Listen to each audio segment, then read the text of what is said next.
Des isotopes, ce sont des noyaux ayant le même nombre de protons, mais pas le même nombre de neutrons. On rappelle qu'un noyau, on peut l'écrire sous la forme AXZ, dans lequel A, c'est le nombre de nucléons. Donc les nucléons, ce sont tous les constituants du noyau. Mais il en existe deux types.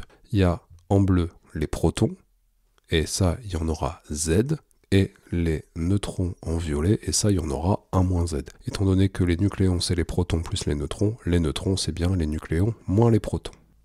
Prenons ces deux noyaux, ce sont deux isotopes. On va les comparer et on va voir quels sont leurs points communs et leurs différences. On voit qu'ils n'ont pas le même A. Ils n'ont pas le même nombre de nucléons. Le premier en a 12, le deuxième en a 14.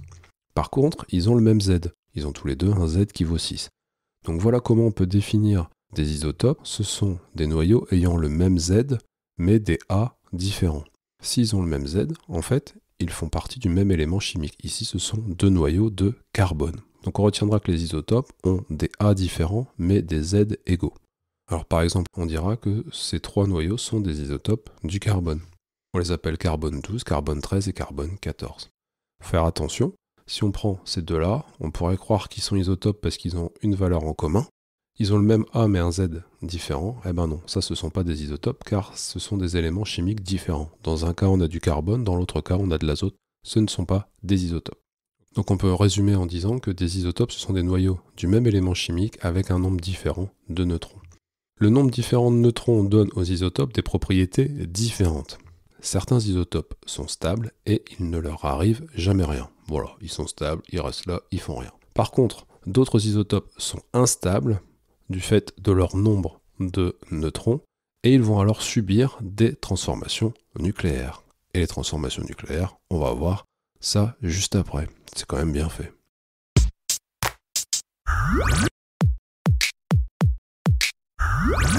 Alors d'abord, on va définir le terme nucléaire. Nucléaire, c'est un mot de la même famille que noyau. D'accord? Donc ça veut dire qu'une transformation nucléaire, c'est une transformation au niveau des noyaux. C'est donc quand des noyaux se transforment en d'autres noyaux. Des noyaux d'atomes vont se transformer en d'autres noyaux, d'autres atomes. Ok?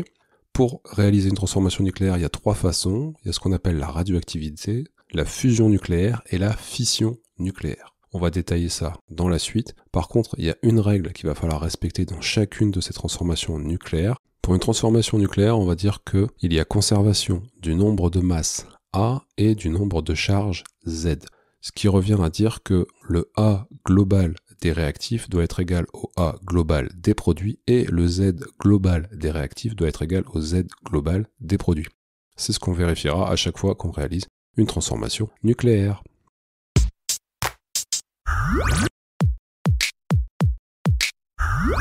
Alors la radioactivité, on en a tous déjà entendu parler, mais vous ne savez pas forcément exactement ce que c'est.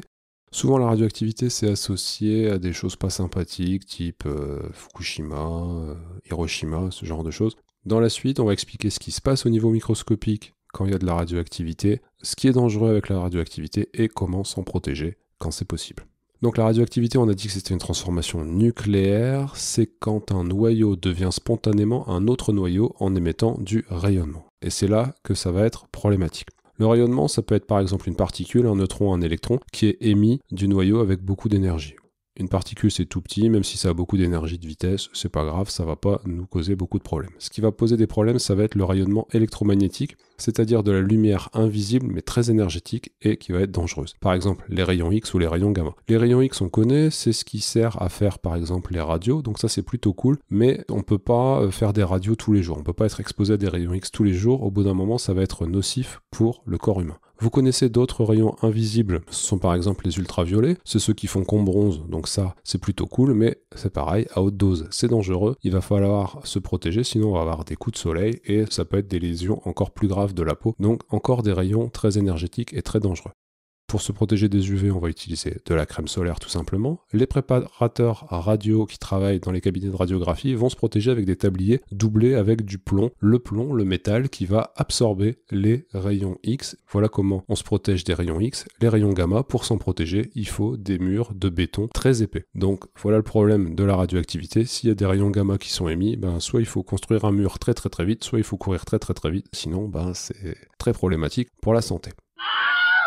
Maintenant, on va définir les 3 types de radioactivité. On va commencer par la radioactivité alpha. La radioactivité alpha, c'est quand un noyau éjecte un noyau d'hélium plus de l'énergie. Alors un noyau d'hélium, on l'a sur le côté, ça fait 4He2. C'est ce qu'on appelle une particule alpha. Et en fait, dedans, il y a simplement 2 neutrons et 2 protons. Un noyau va éjecter 2 protons et 2 neutrons collés ensemble. C'est un noyau d'hélium plus de l'énergie électromagnétique. Voici un exemple d'une transformation alpha. On va vérifier les lois de conservation avec Marie Curie.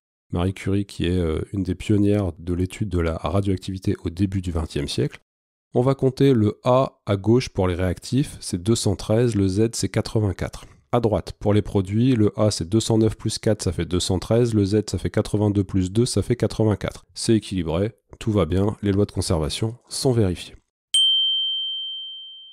Allons voir un autre type de radioactivité, la radioactivité β-. C'est quand un noyau éjecte un électron plus de l'énergie. Alors là, on commence sur des trucs un petit peu particuliers. Un noyau, c'est constitué de neutrons et de protons, et ça va émettre un électron. Donc ça, déjà, c'est un petit peu bizarre. L'électron, on l'a noté sous la forme 0e-1. L'électron, c'est la particule β-. On va justifier la notation 0e-1.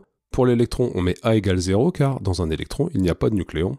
On met Z égale -1 car un électron a une charge négative. Donc voilà la notation de l'électron. Voici une équation de radioactivité β-. On va vérifier les lois de conservation avec Marie Curie. Le A des réactifs c'est 209,82. Le A des produits c'est 209 plus 0 ça fait 209. 83 moins 1 ça fait 82. Voilà pour les produits, c'est équilibré. On va regarder ça d'un petit peu plus près, parce que le fait d'éjecter un électron, c'est quand même un peu bizarre, étant donné qu'il n'y a pas d'électron dans le noyau. Regardons un peu les produits de plus près. Donc le noyau de plomb ici, Pb, 82 protons, 127 neutrons. Pour le bismuth, 83 protons, 126 neutrons. Il y a eu un proton en plus et un neutron en moins. En fait, la radioactivité β-, c'est quand dans le noyau, un neutron va devenir un proton. Mais un neutron, c'est neutre. Et un proton c'est positif. Comment le neutron neutre devient positif? Eh bien en éjectant un électron qui lui est négatif. Il éjecte un truc négatif, du coup il devient positif, il devient un proton. Et ouais, au niveau microscopique, il se passe des trucs quand même très très particuliers. On a vu la radioactivité β-, eh ben il existe aussi la β+, c'est quand le noyau éjecte cette fois-ci un positon. C'est ça la particule β+. Alors qu'est-ce que c'est qu'un positon? C'est un truc dont vous avez peut-être jamais entendu parler. Un positon, c'est l'antiparticule de l'électron. Qu'est-ce que c'est qu'une antiparticule? 2 antiparticules sont des particules qui ont la même masse mais des charges opposées. Donc en fait un positon, ça a la même masse que l'électron, mais une charge opposée. Donc c'est en fait un positon, c'est un électron positif. Et ouais, tout existe. Donc des antiparticules, ce sont des particules qui ont la même masse, mais des charges opposées. Du coup, pour le positon, on garde la même masse, donc A égale 0, et des charges opposées, Z égale +1. Voici une équation d'une radioactivité β+. On vérifie les lois de conservation avec Marie Curie. Le A, c'est 205,82 pour les réactifs. Pour les produits, 205 plus 0, ça fait 205. 81 plus 1, ça fait 82. Regardons de plus près l'équation. Pour le noyau de plomb, on a 82 protons, 123 neutrons. Pour le noyau de thallium, on a 81 protons et 124 neutrons. Cette fois-ci, on a perdu un proton au passage, mais on a gagné un neutron.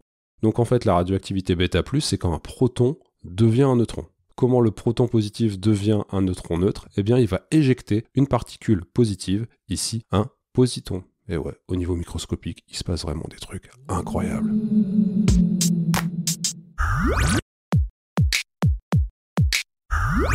La fission nucléaire, c'est quand, sous l'action d'un neutron, un noyau dit lourd va être séparé en 2 noyaux plus légers.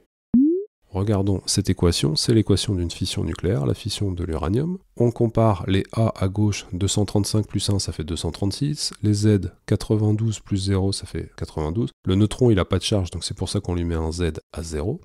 De l'autre côté, A, c'est 94 plus 139 plus 3 fois 1, ça fait 236. Et les Z, 38 plus 54 plus 3 fois 0, ça fait 92. C'est équilibré, tout le monde est content. Maintenant, on va aller voir un petit peu plus près au niveau microscopique ce que ça donne. Donc on a un neutron qui va foncer sur un noyau très lourd. Le noyau va récupérer le neutron, et du coup il va devenir instable. Le fait d'avoir un neutron en plus, ça va le transformer en un isotope du noyau de départ, en l'occurrence de l'uranium, mais un isotope instable. Cet isotope instable, eh ben, il va exploser sous l'effet de cette instabilité, et il va libérer des neutrons et des noyaux plus légers, ainsi que de l'énergie, du rayonnement.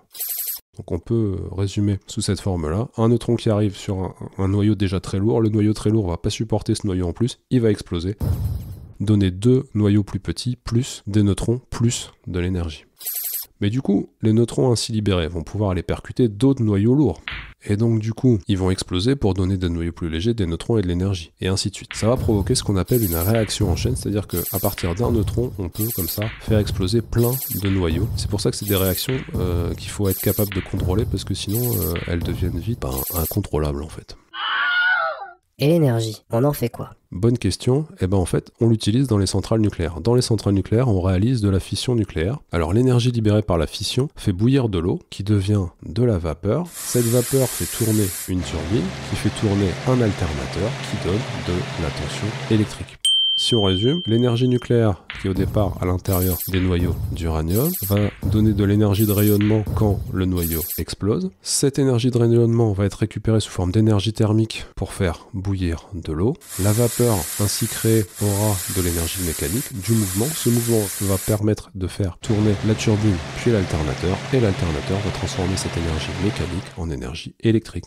L'énergie est donc transformée plusieurs fois, depuis l'énergie nucléaire jusqu'à l'énergie électrique.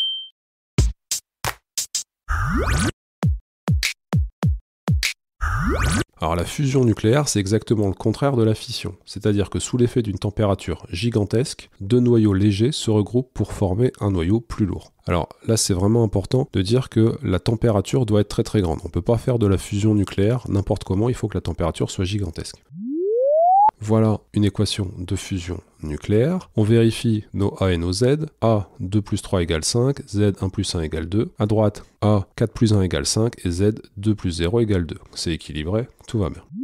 Regardons un petit peu de plus près quels sont ces noyaux. Donc le H2,1 c'est le deutérium et le H3,1 c'est le tritium. Ce sont deux isotopes de l'hydrogène. Deux isotopes qu'on va trouver notamment dans le Soleil. Sous l'effet d'une chaleur intense, ce qui va se passer c'est que les deux noyaux vont s'approcher très très près. Ils vont fusionner pour donner de l'hélium, mais ils vont éjecter un neutron et de l'énergie.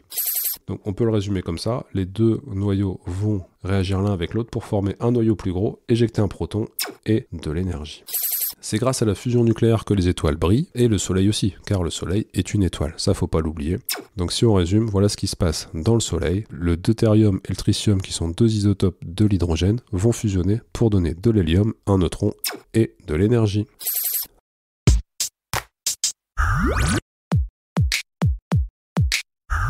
Alors, comment savoir si on a affaire à une transformation physique, chimique ou nucléaire? Ça c'est important, eh bien il suffit de regarder l'équation. La première équation, celle en vert, on voit qu'on a le même atome ou la même molécule avant et après. Ici c'est de l'eau. La seule différence c'est qu'on a l'état qui change, on a solide avant, gazeux après. Donc ça c'est une transformation physique.